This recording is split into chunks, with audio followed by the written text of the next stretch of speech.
स्वयंपाकघरात वापरातील kitchen tips. 1. साखर मुंग्यांपासून वाचवण्याकरता साखरेच्या डब्यात लवंग ठेवावे. 2. तुरटी फिरवलेल्या पाण्यात छोले भिजवावेत, याने छोले मऊ होतात. 3. कारले चिरून लिंबू मीठ लावून अर्धा तास ठेवावे आणि त्यानंतर भाजी करावी, यामुळे भाजी कडू होत नाही. 4. दही आंबट हवे असेल तर स्टीलच्या भांड्यात मोहरी आणि मीठ घालून विरजण लावावे. 5. दह्याची लस्सी करताना पाण्याऐवजी दुधाचा वापर केल्यास लस्सी चविष्ट होते. 6. भात करण्यापूर्वी तांदूळ मिठाच्या पाण्यात ठेवल्याने भात शुभ्र होतो. 7. भजी कुरकुरीत करण्यासाठी पिठात गरम पाणी घालावे. 8. तांदळाच्या खिरीत थोडासा मैदा घातल्याने खीर दाट होते आणि चविष्ट लागते. 9. दहीवडा मऊ होण्यासाठी पिठात 2 उकडलेले बटाटे बारीक करून घालावेत. 10.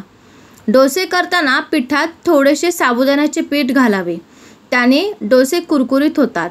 11. कडधान्याची भाजी करायची असेल तर रात्रीच कडधान्य पाण्यात भिजत घाला. 12.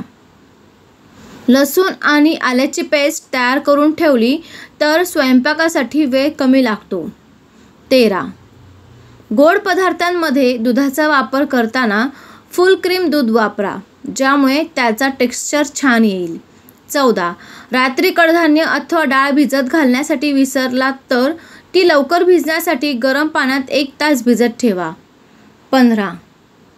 थंडीच्या दिवसांमध्ये दही लागण्यासाठी ते मातीच्या भांड्यात लावा आणि गॅस जवळ ठेवा. व्हिडिओ संपूर्ण पाहिल्याबद्दल धन्यवाद.